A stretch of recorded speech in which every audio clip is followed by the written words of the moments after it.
Hello, welcome to my new video.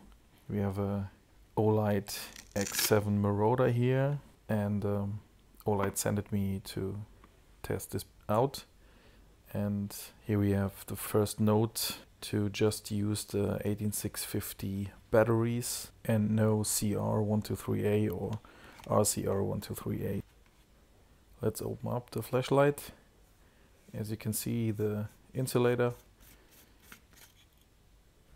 And here are the four 18650s, and this is the turnable tail cap or contacts, and you have to make sure that these fit into the holes, and then you can easily close the tail. You have to remove the cover of the lens, and here we have the charger. It's a MiBoxer or MyBoxer C4 with 4 bays. Here we have an adapter for charging the AAA nickel metal hydride batteries as well as AA. Here we can see the technical specs of the MiBoxer C4. We have an output of 4.2 volts, 4.35 volts, 3.6 volts, 8.48 volts.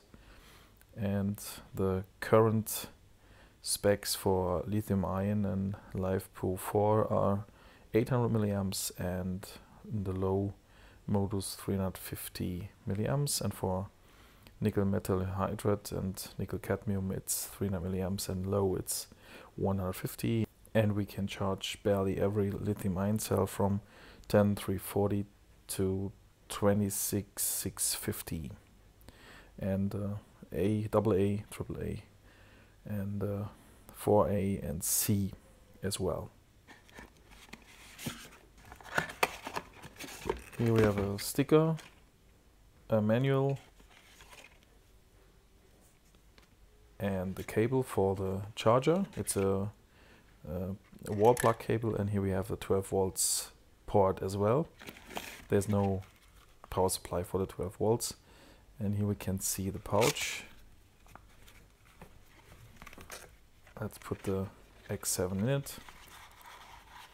Yeah, it fits very well, and the Velcro is very strong. And here we have some mounts and the Velcro mount for the belt. So it looks very good and very well made.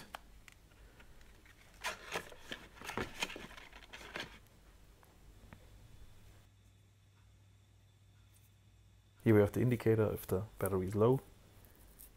Here we have the Moonlight mode, 3 lumen for 30 days. Can barely see it on the ceiling. It's just for a quick test, it's 300 lumens. Then we have 1000 lumens for 6 hours and 30. And here we have the 3000 lumens for 32 minutes. It ramped to 1800 lumens. Here we have the turbo mode, 5500 lumens for 8 minutes. And here we have the 9000 lumens for 2.5 minutes, and you can't see anything.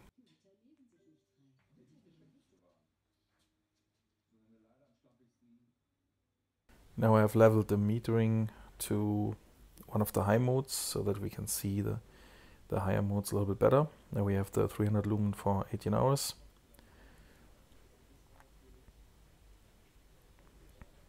Then we have the 1000 lumens for 6 hours and 30 minutes. 3000 lumen for 32 minutes. Step down to 1800 lumens. Now we have a double click in the turbo mode. We have 5500 lumens for 8 minutes. And it's step down to 1800 lumens for 215 minutes. And with another double click we have the full 9000 lumens for 2.5 minutes, and it stepped down to 1800 lumens for 200 minutes. Now we have the strobe.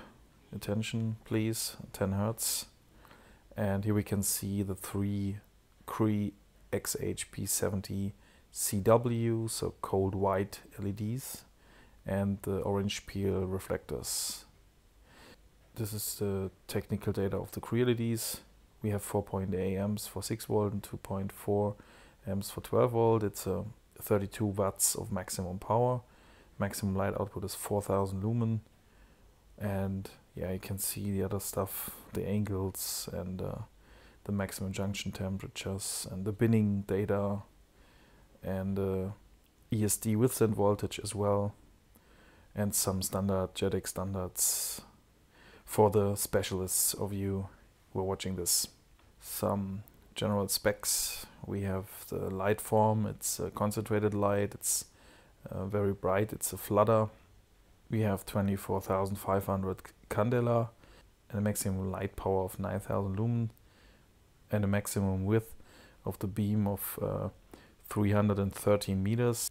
The batteries that are compatible are the 18650 HTC. Olight calls it HTC, high discharge current batteries.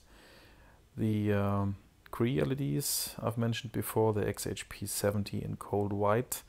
The lamp is water resistant, IPX8 standard for 2 meters, waterproof. The lamp weight is 472 without the battery, and we have a length of 127 millimeters, and the head has a diameter of 52 millimeters. Okay, let's check the IPX8 waterproof capability of the flashlight. We have just a cup here with the water, and yeah, we tried for half an hour. As you can see, we can use it as a water heating.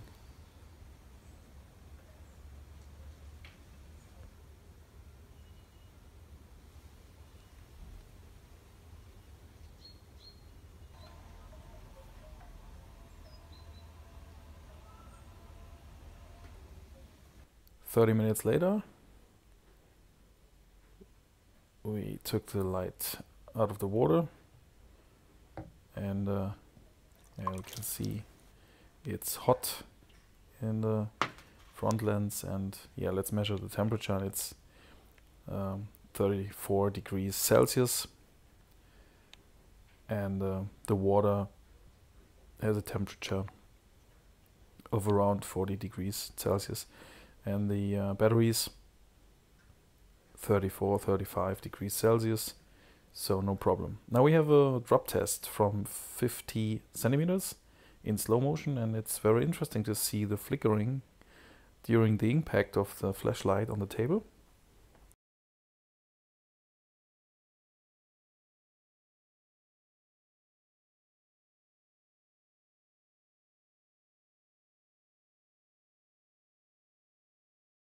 Now we are zooming in with 5000 frames per second, and now you can see during the impact, and now the battery is moving in the flashlight itself, and therefore it loses contact for just a millisecond or so. So that's no problem, but you can see it in the slow motion footage. So here we have the charger. Here we can switch the slots, C1 to C4, C2, C3, C4, the time, the voltage, and below you see the milliamps that's used for charging, and the types lithium-ion 4.2, and at the moment we have a constant voltage charging. This is the display if it's charged full. You see the FUL, the full 4.2 volts, and it took 5 minutes and 20 seconds or 30 seconds. So here we can see how the C4 charger looks like if there's a lithium-ion battery and AA and a AAA in it with the adapter, so you can charge every single slot with another battery. It's no problem to mix them. The charger measures it and sees which type of battery is in it. So the only thing that is negative in my opinion is to pull out the batteries that they are jumping out, and you have to take care about your fingernails. So maybe in the future there's a possibility to make the slots a little bit bigger, so that you can easily put out the batteries. Now we have a special function of this charger in a slot 4. The first thing is you can reactivate lithium-ion batteries that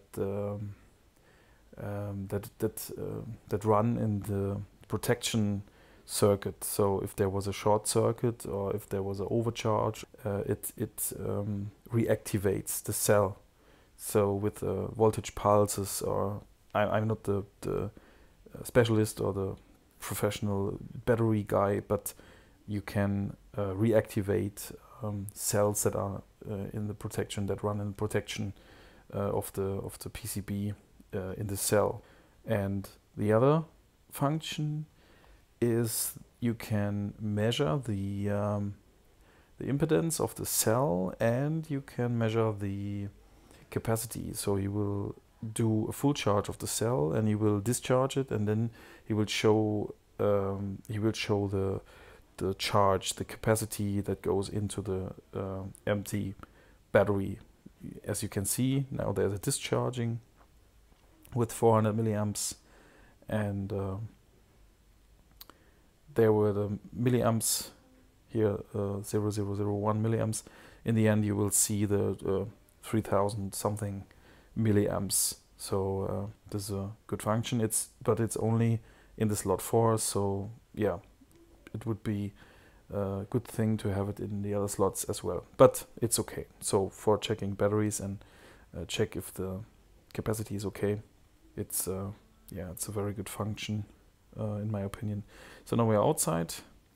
Now we have some lights, but I'm not the beam shot specialist, so the specialists are the YouTuber called Saki, or the other YouTuber called End of the Comfort Zone, and yeah, have a look at their channels, because that are the specialists and they can show you more than I could. I try to just show it how I see the flashlights. So here we can see the tree is about 16 meters and the house it's about 30 meters, and we can see with the turbo mode everything is bright, so you can lighten up everything. In the video it's really dark, in reality everything's bright, so I didn't test the Turbo S mode now, but it's just to show you what is possible. Yeah, that's it. Sorry for my bad English. Thanks for watching my video, and hopefully you will come again and watch my other reviews as well. Have a nice week and see you then. Bye bye.